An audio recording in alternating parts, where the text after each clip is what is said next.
Assalamualaikum warahmatullahi wabarakatuh. Perkenalkan, nama saya Febrian Milata Ibrahim Hanifa dengan NIM 121303049, mahasiswa semester 3 HTN kelas A. Di sini saya akan memenuhi tugas UAS yang dimana berkenaan tentang penyampaian materi dari pertemuan 1 sampai dengan 7 dan juga pembahasan kelompok saya sendiri.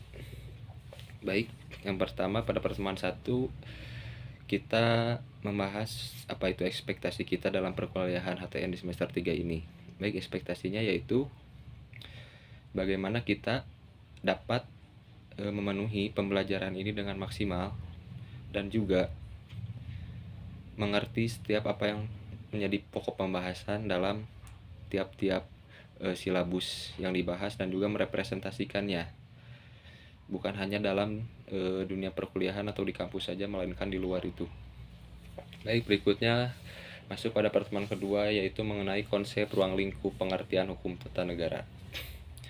Baik, yang pertama bahas di situ adalah mengenai istilahnya sendiri, yaitu dalam bahasa Inggris constitutional law, yang berarti sekumpulan peraturan hukum mengatur organisasi negara, hubungan antar alat kelengkapan negara dan garis horizontal dan vertikal, warga negara dan juga negara, serta kedudukan warga negara dan hak asasinya. Mengenai ruang lingkupnya sendiri terjadi menjadi beberapa, yaitu organisasi negara, struktur pejabat negara, pembagian kekuasaan dan hubungannya. Berikutnya ada sumber hukum tata negara. Yang pertama, hukum internasional yang telah diartifikasi menjadi hukum nasional.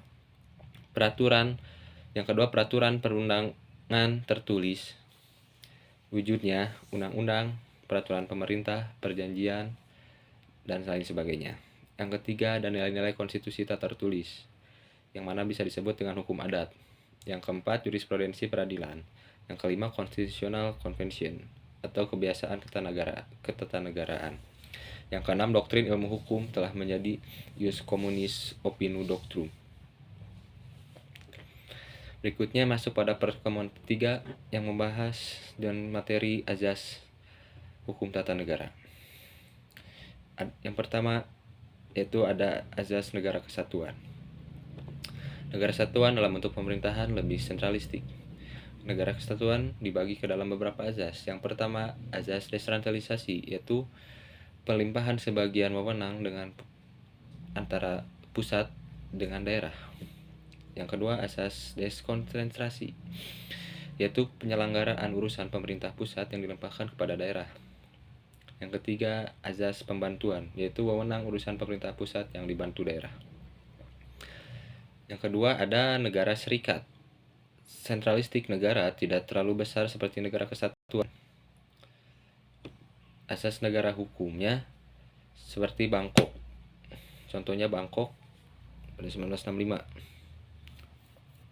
yaitu jaminan HAM, badan kehakiman bebas, mandiri, pemilu bebas, kebebasan menyatakan pendapat, kebebasan berserikat, pendidikan kewarganegaraan. Berikutnya asas demokrasi. Yang pertama, penyelenggaraan kekuasaan berasal dari rakyat. Yang kedua, penyelenggaraan hak kekuasaan secara bertanggung jawab. 3, adanya partisipasi langsung dan tidak langsung. Yang keempat, rotasi kekuasaan. Yang kelima, pemilu. 6, kebebasan dijadikan hak-hak fundamental manusia. Berikutnya masuk pada pertemuan 4, yaitu mengenai tipe dan bentuk susunan negara. Yang pertama, ada mengenai kesatuan atau unitary state, lebih sentralistik. Beberapa pokoknya yaitu mengenai pertama vertikal manajemen model, terpusat dan menganut sistem kerajaan atau kekesaran, tapi sudah kesatuan sebagai contoh Inggris dan Jepang. Yang kedua central representative model dengan contoh negara Swedia, Spanyol, dan Denmark. Yang ketiga unification model atau penyatuan atau integrasi, contohnya Belanda. Yang keempat mixed model, campuran seperti Prancis. Berikutnya karakter negara kesatuan, di antaranya satu konstitusi yang berlaku, Yang kedua, satu pemerintahan di tingkat pusat. Yang ketiga, satu kewarganegaraan. Yang keempat, satu pemerintahan lokal yang merupakan subdivisi pemerintah pusat atau pemerintah daerah. Yang kelima, dominasi pusat lebih kuat dibanding daerah. Berikutnya yang kedua, mengenai federal state yang mengadopsi desentralistik. Berikut diantaranya yang pertama, perasaan sebangsa di antara kesatuan-kesatuan politik yang hendak membentuk federasi. Yang kedua, keinginan untuk membentuk ikatan yang terbatas atau tingkat sentimen tinggi. Yang ketiga, satu wilayah negara terbagi atas negara bagian, seperti Amerika Serikat. Yang keempat, kedaulatan negara. Yang kelima, hubungan antar pemerintah federal dengan daerah bersifat koordinatif dan kooperatif. Masuk pada pertemuan 5, yaitu mengenai bentuk dan sistem pemerintahan. Mengenai bentuk-bentuk pemerintahan, ada beberapa pakar atau ahli yang berpendapat, salah satunya Aristoteles, yang menyatakan bentuk-bentuk negara itu, yang pertama, autokrasi, yang berarti kekuasaan tinggi atau diktator yang tidak dapat diganggu-gugat, seperti kerajaan atau kekaisaran. Yang kedua, oligarki, pemerintahan yang dijalankan oleh beberapa orang atau kelompok yang berkuasa dari golongan tertentu. Yang ketiga, monarki, kekuasaan dipegang seorang raja atau kaisar, berlangsung sepanjang perjalanan hayat, yang berlangsung secara turun-temurun. Yang keempat, republik, berbentuk pemerintahan yang dijalankan berdasarkan kedaulatan rakyat. Bentuk pemerintahan yang berputar atau rotasi pemerintahan.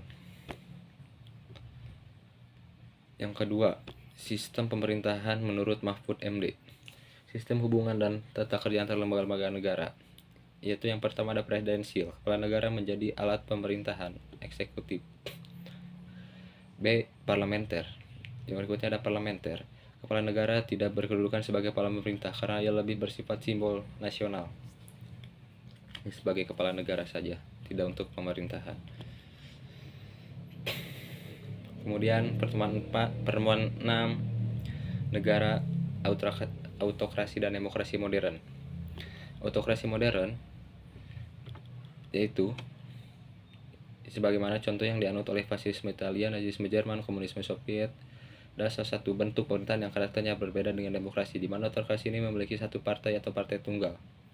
Berikutnya demokrasi modern, yaitu negara yang menganut demokrasi modern ialah Indonesia, satu pemerintahan yang menganut sistem multipartai, di mana ia adalah sebagai penyelenggara kekuasaan rakyat, yang dimana berarti kekuasaan tertinggi dipegang oleh rakyat, keputusan dikembalikan kepada rakyat. Kemudian memasuki pertemuan ke-7 mengenai pembagian kekuasaan dan lembaga-lembaga negara.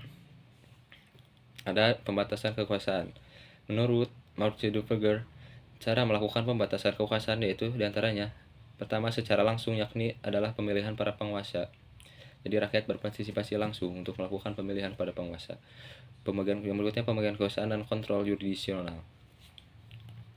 Yang kedua, menambah atau memperkuat kekuasaan pihak yang diperintah. Jika suatu keadaan tak dapat dikendalikan dan membuat masyarakat muak, lalu lahirlah pemberontakan atau revolusi. Yang ketiga, pengendalian kezaliman pihak penguasa dari masyarakat baik secara eksternal maupun internal.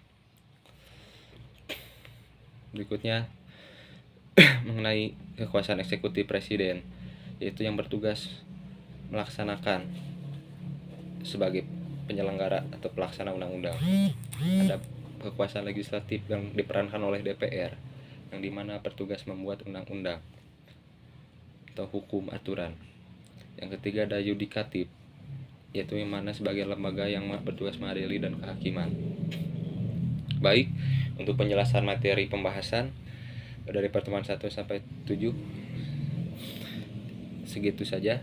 Kemudian pembahasan mengenai kelompok saya pribadi, yaitu kelompok 6 yang membahas mengenai hak asasi manusia di Indonesia. Berikut penjelasannya, yaitu yang dimana pada intinya HAM adalah hak-hak dasar yang dimiliki oleh manusia sesuai dengan kiprahnya. Setiap Indo mempunyainya.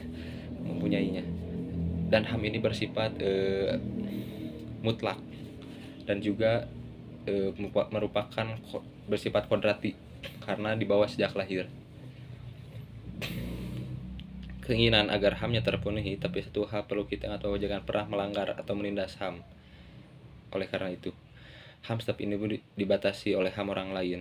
Dalam Islam, Islam sudah lebih dulu memperhatikan HAM. Ajaran Islam dapat dijumpai dalam sumber utama ajaran Islam, yaitu Al-Quran dan Hadis, yang merupakan sumber ajaran normatif dan juga terdapat dalam praktik kehidupan umat Islam.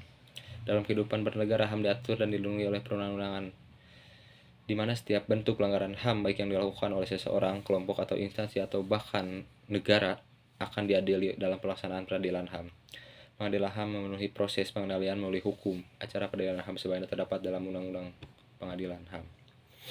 Baik, cukup sekian penyampaian materi perkuliahan dari pertemuan 1 sampai dengan 7, dan juga penyampaian materi dari paper kelompok itu mengenai HAM, hak asasi manusia di Indonesia.